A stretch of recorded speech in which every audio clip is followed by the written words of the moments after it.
Welcome to Vis, Bodhisattvas. Vis is a small island off of the city of Split in Croatia. So Croatia, where my girlfriend is from, has 1,000+ islands, and this is one of them. This is off the beaten path, so there's not too many non-Croatian tourists here. It's early in the morning, as you can see, because my nose is red from where I just took my nasal strip off. I look like Rudolph the Red-Nosed Reindeer, but we couldn't possibly be further from Rudolph and Christmas time and winter. I want to show you, just give you a little glimpse of the place so you can see how beautiful it is and share it with me.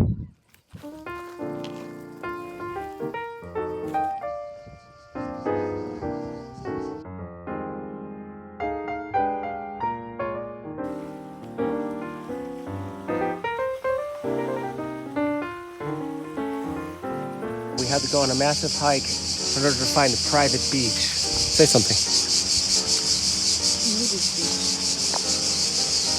I didn't know that. So I want to tell you a little story about a dinner that I had during this vacation, and then I want to tie it into a teaching I once heard on a ratty old cassette tape by Pema Chodron. And that teaching is drive all blame into one. I'm going to unpack that teaching in a bit, but I want to set the stage with a story. Okay, my girlfriend has 3 best friends from high school. All 3 of us went out to eat recently in Split, Croatia. Now, one of the friends has, in the last 3 years, become insanely wealthy. She's a lawyer, and she's always had an interest in cryptocurrencies and in that world of crypto technology. Well, when it comes to cryptos, you're either going to become very, very rich or you're going to lose all your money. Fortunately, she was able to make a lot of money. All right, so here's what happened. We go out to dinner, right? Now, in the last few times I've seen her, she's been incredibly generous enough to buy us all dinner at some crazy expensive restaurants. Like, we went to this restaurant in Zagreb, and it was like a 15-course meal. And it's one of those places where the waiter brings out a tray of plates with a tiny little piece of food on it that does not look like it came from Mother Nature, and there's maybe some pink foam around it. And like, the waiter then spends 45 minutes explaining to you what the food is and where the ingredients from. We sourced this on a farm on planet Mars where this particular type of truffle grows best. It was one of those kinds of places. And then the sommelier brought us a bottle of champagne. This is what Winston Churchill drank in the cellars when they were bombing London. I shit you not. These were the things that he was telling us. So anyways, she was incredibly generous and gave us this treat, right? And this is what you would do if you came into a ton of money, right? It's what I would do if I had a $1 million patron that said, "Here you go, buddy, here's some cash." You would treat everybody in your life. You give them this gift that they couldn't normally experience. I think that must be one of the really fun, rewarding things about wealth. Well, that was like 2 years ago. And the couple times that I've seen this friend since, a friend of my girlfriend since, with my girlfriend, she's taken us out to dinner and she's paid for it, right? So she wanted to see us as we were passing through Split, where she's now having an apartment made for her. And so she rented us a hotel room, and a couple other friends a hotel room. and we go out to dinner, okay? And it's a really, really, really nice place. And we sit down, it's Split is really beautiful if you haven't been there. I can't get into the exact history of it here, but it's basically an enormous city made out of beautiful stone, and it's like a castle. Like the whole city is like a city made out of castle material. And what this restaurant was in one of these castle-like spaces, and her friend, the crypto millionaire, started ordering these really expensive bottles of wine, right? And to be totally honest, I can't really tell the difference between a $2 chuck from Trader Joe's and $150 bottle of wine. And that's what these bottles of wine were. And she ordered 3 of them, right? So, okay, so we have this big expensive meal. And there was an assumption on my part, and I think the other people who were with us on their part, that our friend was going to pick up the tab. But when the bill came, there was a sort of a moment of awkwardness. And I don't speak Croatian, and a lot of Croatian was spoken very quickly in that moment between crypto millionaire and my girlfriend and her friends. And then my girlfriend said, "Okay, we're gonna pay her back tomorrow because none of us have cash and they only take credit cards here. But we're all gonna split this meal and pay her back tomorrow." So I'm not gonna lie, this was kind of uncomfortable, difficult, strange moment. I feel kind of uncomfortable and difficult even talking about it. And I'm still not sure exactly what happened. But but I've been processing it, right? And I've been thinking about our friend, the crypto millionaire. And I've been thinking about how generous she really and truly is, and how she's working right now, and she's trying to build this apartment, and she's hosting tons of people around Split where she lives, or where she's got this place she's working on. So she's like got all this stuff going on, right?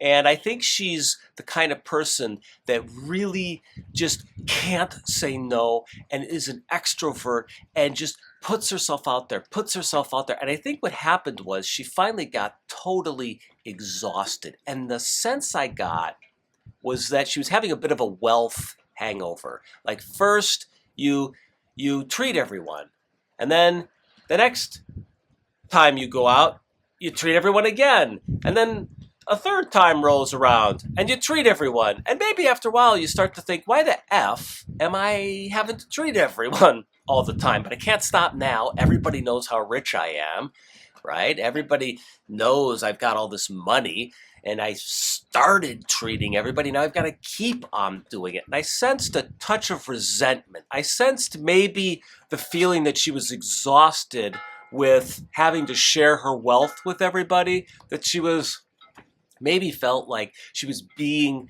taken advantage of. Resentment comes really easy to the human animal. I mean, I think I, frankly, am resentful of the wealthy.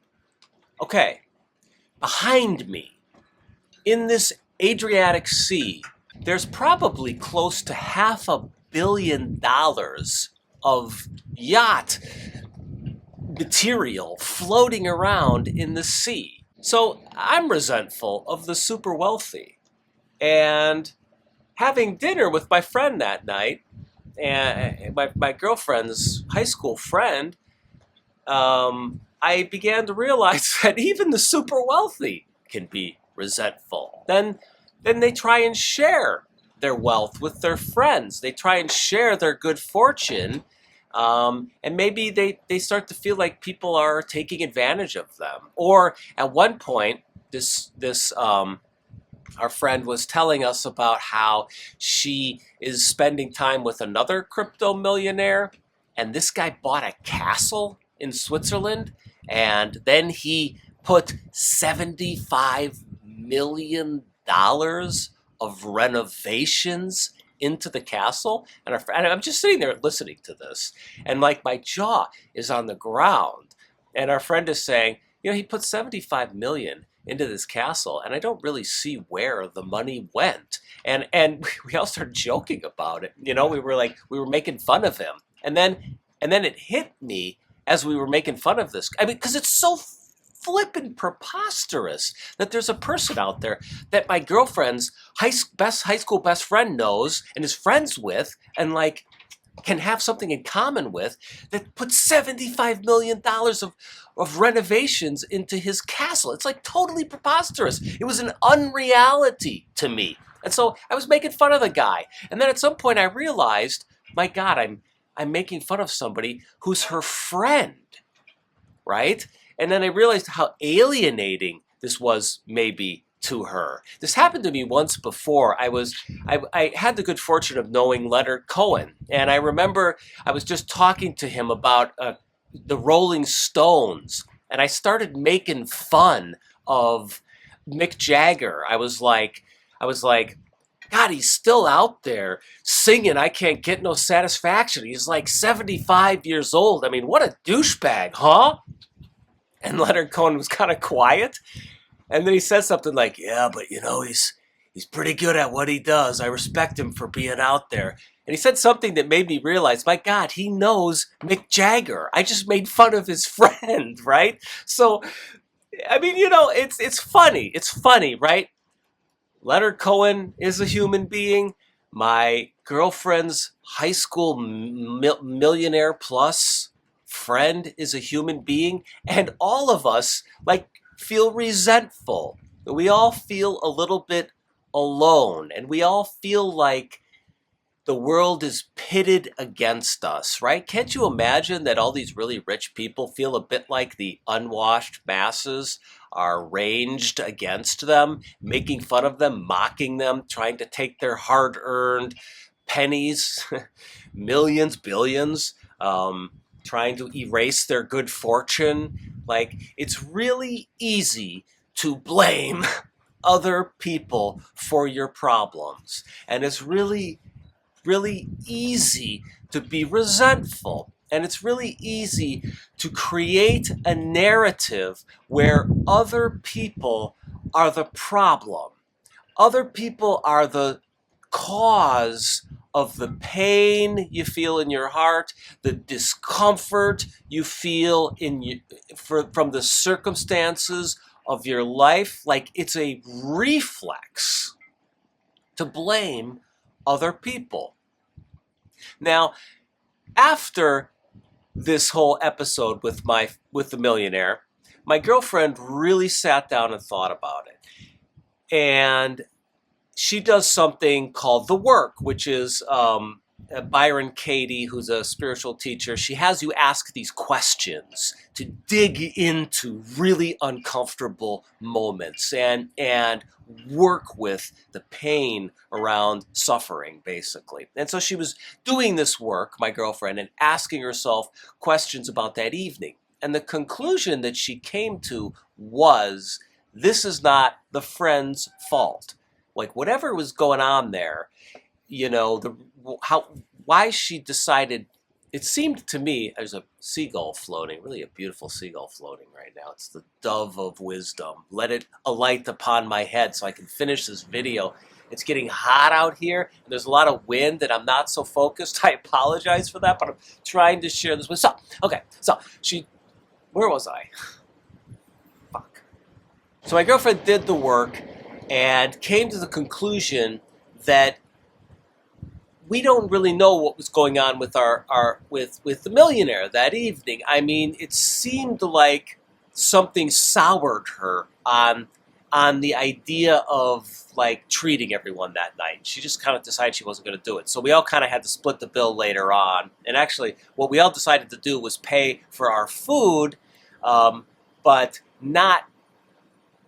pay what we would normally pay for wine, not pay because I can't afford a $150 bottle of wine. So we put some money towards what we would pay if it was a sanely priced bottle of wine, and that's how we resolved this whole thing. And it was a good learning experience, my girlfriend said. She said, because I went into that evening unclear. She said, I assumed that my friend was going to pay for everything. I just assumed it. So that assumption is on me. And she said, I have to take responsibility always. And we were talking about this yesterday, and she said, like 10 times out of 10, when I'm really upset with someone and I'm blaming them for an experience that I had with them, she said 10 times out of 10, if I really contemplate what happened, I can find my responsibility for the difficult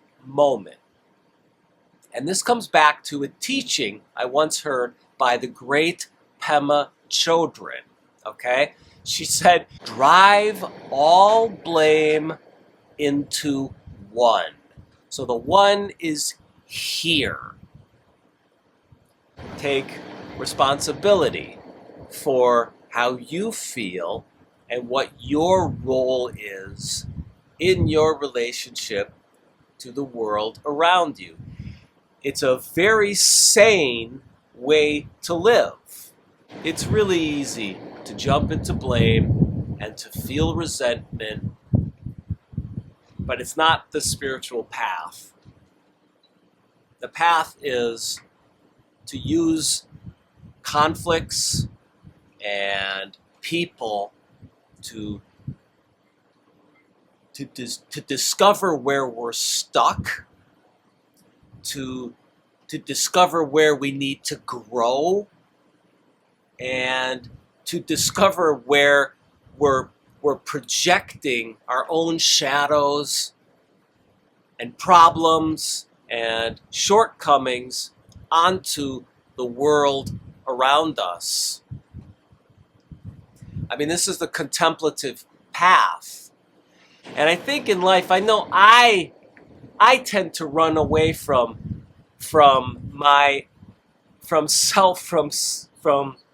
self-critique and from like self-observation, and I tend to blame other people. It's so easy for me to look at these yachts and to say, gosh, wealth inequality. It's a lot harder for me to say, dude, you made your choices. You went to a monastery, and then you left the monastery, and now you don't have your robes anymore. And it's a lot more difficult to be poor when you're not in robes. To be not poor, but to be,